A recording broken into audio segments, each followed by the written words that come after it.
Well, firstly, I must apologise for my late arrival, but you may have noticed I'm not quite as quick across the ground as I would like to be. Artillery has been the queen of the battlefield since 1132, when a Chinese general used it in the capture of a city in Fujian province. And indirect fire probably dates from 1759, when the Russian artillery fired over the tops of trees at the Battle of Kay. So artillery and indirect fire were relatively mature concepts in 1914. In comparison, the aircraft was a very modern invention. The Wright brothers' flight had occurred less than 11 years prior to the outbreak of the war. And although in that decade great strides were made in design, the aircraft of 1914 were slow, flimsy machines which no one in the army had thought how to use or how they might be used against troops. After all, this was the first conflict in which aircraft played a significant part. Consequently, defence against air attack other than by balloon did not enter military consciousness until the war commenced. Air defence, starting from a zero base, had to advance probably more quickly than any other branch of military science. And anti-aircraft gunners faced a novel problem, for their targets were much faster than anything else and could move sharply in all three dimensions, which of course affected the gunnery solution. Now, I've made this point because some of the techniques and equipment which I will discuss tonight is at best quaint. So before you descend into gales of laughter, please remember just how new this branch of gunnery was during the Great War. Enemy air activity at Gallipoli was light throughout the campaign, but with such a small beachhead, any observation was dangerous and likely to result in accurate Turkish fire. Since the Anzac position had no ACAC guns at first, special emplacements, a hole in the ground, were constructed to allow 18-pounders to shoot at aircraft. In late August, three 3-pounder Hotchkiss anti-aircraft guns arrived. All the manuals were in Japanese, but fortunately they found a Japanese-speaking digger to translate them. In September, General Godley requested aircraft and guns to defend Anzac from aerial interlopers. Hamilton had no aircraft to spare, but he did send a 12-pounder naval anti-aircraft gun, and a coordinated ACAC defence with machine guns was organised. Each of the 4 divisions around Anzac Cove designated 2 machine guns for ACAC use, emplacing them so as to cover the entire position. Despite the effort, no enemy aircraft were shot down by ACAC fire over Anzac. When the AIF arrived in France, defence against enemy aircraft was provided by ACAC units of other Allied forces. However, most Australian units designated ACAC, personnel for ACAC duties. Australian field artillery batteries had 2 Lewis guns, usually mounted on a special tripod, to counter aerial attacks against the battery position. And in 1918, the Red Baron may have been shot down by gunner Robert Buey, an ACAC gunner with the 53rd Field Battery. But most of the ACAC defence for the AIF on the Western Front was undertaken by specialist British ACAC sections. Although the British Army had appeared to neglect the threat from aircraft before the war, the Royal Navy had taken a keener interest in the subject and had investigated high-angle armaments for warships. This resulted in the development of the 3-inch and 4-inch quick-firing guns. When the war started, the Army took an interest in the 3-inch gun as its principal long-term weapon, but wanted to adopt a modified version.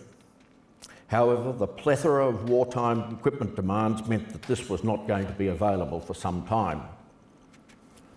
To fill the gap, some 13-pounder quick-firing guns of the Royal Horse Artillery and 18-pounder quick-firing guns of the Field Artillery were modified and mounted on special high-angle platforms to equip the Royal Artillery ACAC sections. The 13-pounder's lightweight and simple construction suited it for mounting on a lorry chassis to give it mobility, but it needed revised recoil gear, a new mounting and ACAC sights for high-angle fire.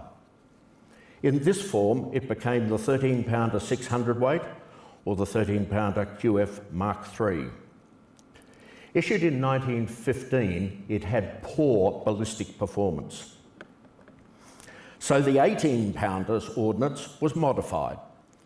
Its calibre was reduced from 3 1/3 to 3 inches, and that permitted a 13-pounder shell to be fired with a bigger charge without stress problems. This became the 13-pounder 900 weight. When the Army version of the 3-inch first appeared, it was designated the 3-inch 2000 weight. It fired a 12.5-pound shell at a muzzle velocity of 2,500 feet per second. In 1916, a 16-pound shell was adopted, with a muzzle velocity reduced to 2,000 feet per second. At the end of the war, there were 225 ACAC sections on the Western Front. This slide just shows a typical organisation for a BEF ACAC section in 1917. Now, in addition, most Army units used 1 or 2 Lewis guns on ACAC mounts for protection against low-flying aircraft. While the guns themselves showed considerable improvement, developments in the methods of directing their fire were less successful. By the end of the war, most aircraft had a top speed well in excess of 100 miles an hour. Against these targets, the ACAC sections had to find the range so that they could set the VT for the variable time fuse, determine the angle of sight for gun elevation, and know the target speed and direction of travel so that aim-off could be applied. Some equipment designed for other purposes, like the UB2 rangefinder shown here, was pressed into service, and other rudimentary instruments were designed. There was little thought of directly hitting a target. The aim was simply to have a shell burst near enough for fragments to do the rest. But something better than guesswork had to be provided. The Wilson-Dolby sight was introduced in late 1916, and it was the first attempt at an ACAC predictor. It was a tracking device that incorporated a rudimentary electronic computer to provide tachometric prediction. One was allocated to each gun. It was operated by 2 men. The first tracked the target through the sight. This provided elevation and rate of traverse. A second man entered the target range relayed from the rangefinder. This resulted in corrections for aim-off and the amount of aim-off, direction and amount of aim-off. This was read off by the second operator, passed to the gun by line and applied to the gun manually. An ACAC section was a busy place, or CP was a busy place. The 2 Wilson-Dolby trackers are seen left and right, the rangefinder in the background, while the IFF system is nearest the camera. The accuracy of the resultant fire depended on the ability of each operator to do his job with great steadiness and accuracy. Trying to acquire speedy targets through a 2-metre-long rangefinder must have been an interesting experience. Few aircraft were shot down, but the ACAC guns were often employed in aerial barrages to deny an airspace to an aircraft, rather than simply shoot at individual planes. The German fighters countered by attacking at low level, with the fire of the ACAC guns exploding above. But this brought the attackers within the range of the defensive machine guns, which were much more deadly. The First World War ended with aircraft ahead on points. Air defence had come a long way, but there was still a large gap between desired and real capabilities.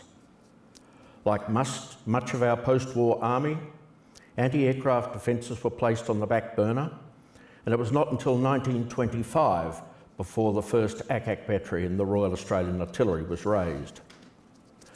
And it was not until the prospect of another world war with much more deadly aircraft that air defence received more than lip service. But that, as they say, is another story. Thank you.